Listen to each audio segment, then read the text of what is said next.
Maintenant, je vais essayer de t'expliquer un petit peu du coup le test d'adéquation liquide. Alors déjà, tu vas me dire ça sert à quoi? Simplement, ça permet de savoir si certaines observations proviennent d'une loi théorique spécifiée. Alors comme ça peut paraître un peu abstrait, mais en gros, tu vas pouvoir l'utiliser par exemple dans des exercices où tu vas devoir, par exemple donc l'exercice de la série 12,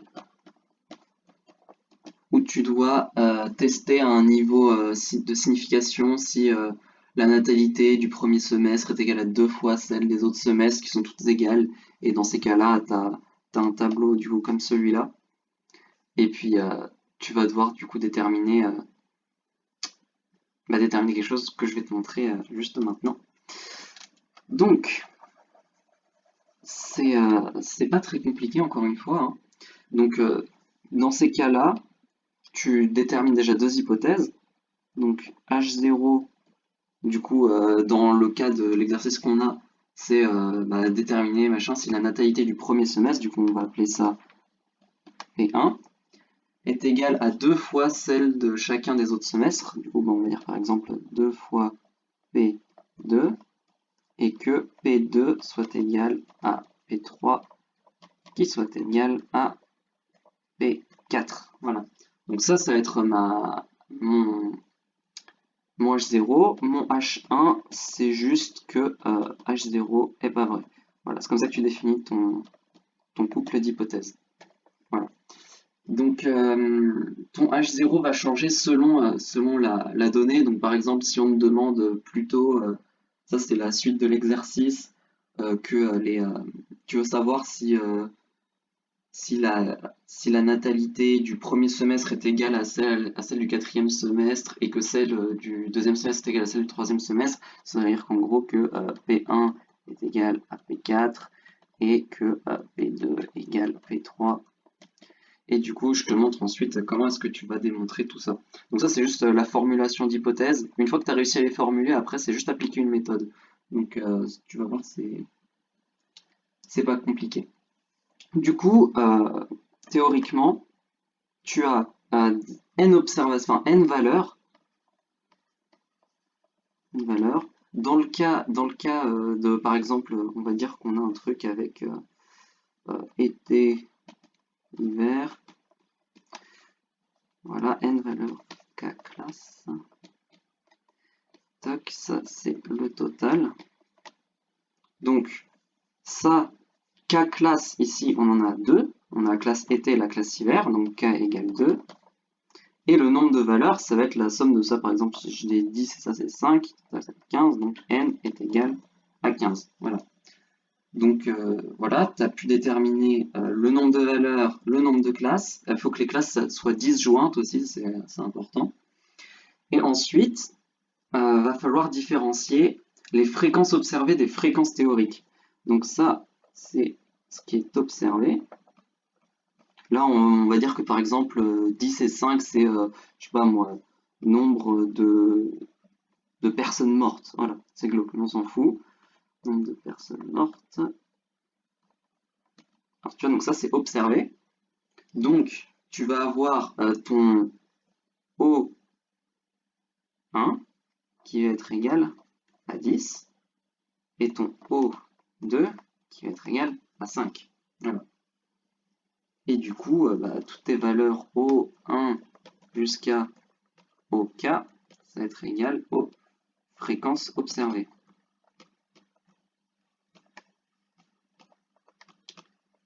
Maintenant, tu vas aussi vouloir trouver des fréquences théoriques, du coup auxquelles il faudra comparer les fréquences observées. Donc tes fréquences théoriques, tu les notes E1 à EK. Et c'est là que c'est un peu plus compliqué. Soit tu peux les déterminer à partir de l'énoncé, soit tu vas devoir les estimer. Donc si tu peux les déterminer par rapport à l'énoncé, donc si par exemple je prends l'exemple, on va dire encore ici, mais alors là, il faudrait que je... Non, je peux prendre l'exemple avec les semestres. Ici, on voulait que P1 soit égal à 2 fois P2 et que P2 soit égal à P3 soit égal à P4, dans ce cas-là, tu n'avais pas besoin d'estimer de paramètres, parce que tu sais que le total c'est 300, tu sais que ça, toutes celles-là doivent être égales, et que celle-là, ça va être 2 fois une des deux. Du coup, en fait, c'est assez simple. Tu sais que si tu veux avoir ces trois-là qui sont identiques et ça qui soit 2 fois une de celles-là, à partir de 300, ça va te donner 120 pour le premier, pour janvier et mars, 60 pour avril-juin, 60 pour juillet-septembre et 60 pour octobre-décembre. Ça, c'est juste à partir de 300, combien tu fais, tu dois répartir d'abord en... Enfin voilà, c'est juste à partir de 300, comment est-ce que tu ferais pour obtenir ça. Voilà. Donc c'est juste pas besoin d'estimer. Et dans les cas où, par exemple, j'avais dit P1 est égal à P4 et P2 est égal à P3, mais ici tu peux pas vraiment estimer parce que ton P1 et ton P4 ça peut être, ça peut être 10 et le reste ça peut être, je sais pas moi, attends, ça va être combien total? 100, 300, 300 moins 20 divisé par 2, 208, 140. Voilà. Donc ça va être ton P1, ça va être ton P2, mais aussi du coup tu peux, tu peux aussi avoir d'autres choses. Si ton P1 c'est 20, ton P3 ça peut être autre chose. Enfin bref, du coup tu peux pas le déterminer comme ça à vue d'œil. Du coup ce que tu vas faire c'est que tu vas estimer ton P. Donc ici on va juste estimer P1 parce que techniquement c'est le seul dont on a besoin parce que tu peux réécrire P2 égale P3 comme 1 moins 2 P1 sur 2. Alors pourquoi je dis ça? Parce que tout simplement, tu sais que ton total, genre P1 plus P2 plus P3 plus P4, c'est égal à N. Et grâce à ça, tu vas pouvoir déterminer que, c'est égal à N, c'est égal à 1. Voilà. Et du coup, tu sais que P1 et P4, P1, du coup, c'est comme P4 c'est égal à P1, du coup, ça fait 2P1 plus P2 plus P3, 1. Tu fais du coup 1 moins 2 P1 égale à P2 plus P3. Et du coup, ça, tu sais que P2 et P3 c'est la même chose, du coup, c'est comme si tu avais 2 P2 ça, puis du coup, tu veux qu'à dire que P2 c'est égal à 1 moins 2 P1 sur 2, voilà. Donc c'est comme ça que tu obtiens, tu peux estimer du coup ton P. Enfin, du coup, c'est comme ça que tu as P2 et du coup, tu as juste besoin d'estimer P1 pour obtenir P4, P2 et P3. Voilà, j'espère que c'est clair jusque-là. Et du coup, maintenant que tu dois estimer ton P1, tu vas le faire de façon à ce que tu te serves des fréquences observées. C'est-à-dire que dans ce cas-là, tu vas dire c'est égal à du coup cette fréquence-là, donc O1 sur la somme OI plus O4 sur somme OI divisé par 2. Voilà, c'est comme ça que tu vas pouvoir l'estimer. Alors, c'est pas une formule, hein, c'est juste vraiment logiquement comment tu fais pour l'estimer à partir de valeurs comme ça.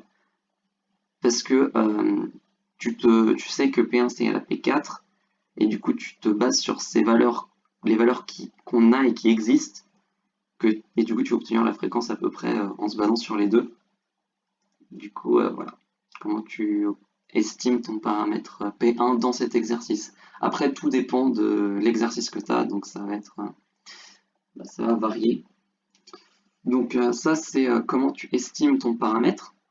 Ensuite, une fois que tu sais que tu as tes OI qui sont dans ta donnée as tes E que tu as soit estimé, soit que tu as obtenu, tu vas pouvoir définir un pivot, donc ton T, qui va être égal à somme sur le nombre de classes partant de 1, et du coup ça va être observation moins théorique au carré sur fréquence théorique. Voilà. Et du coup, on sait aussi, enfin je peux rajouter du coup que on sait que OI, c'était la somme des OI, c'était la somme des EI qui est égale à N. Donc en allant jusqu'à K et en partant de 1. Bon, ça c'est juste pour que tu saches un petit peu à quoi ça correspond. Et du coup, maintenant, on revient à notre H0 où on disait qu'on voulait que ça provienne de la loi théorique spécifiée. Bref, du coup, tu veux prouver ton H0 et du coup, on va admettre que si H0 est vrai, alors T va suivre une loi qui s'écrit comme ça. Suis-moi du coup, hop, de R, où on va avoir R qui est égal à K moins 1 si on n'a pas estimé de paramètres,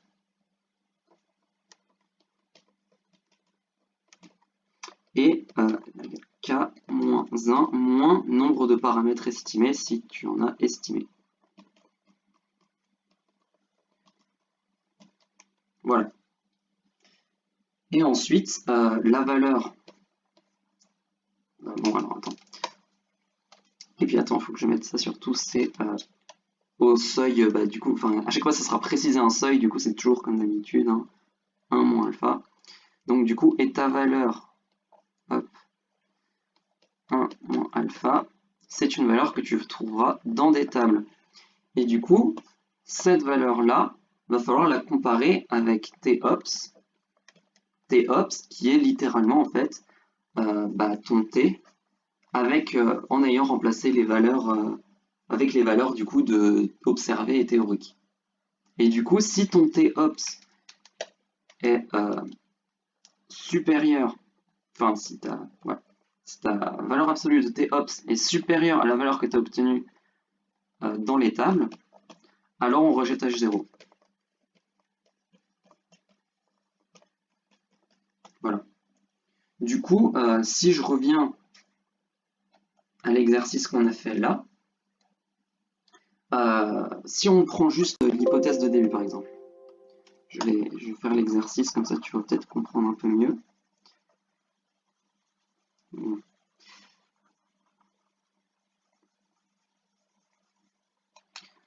Hop. Si je te dis ça, du coup on a pu estimer les fréquences sans avoir... Enfin, non, on a pu obtenir les fréquences théoriques sans estimer de paramètres. Du coup, ce qui nous donnait 120, 60, 60, 60, du coup, toujours le total qui vaut 300. Hein. Du coup, ça, c'est observation. Et ça, c'est théorique. Voilà. Du coup, dans ton cas, tu vas avoir toujours ton T qui est égal à la somme jusqu'à K. Mais du coup, ici, ton K qui va être du coup 1, 2, 3, 4. Du coup, on peut déjà écrire 4. 4 en partant de I égale 1 de T O I moins le I carré sur le I. Et du coup, si H0 vrai,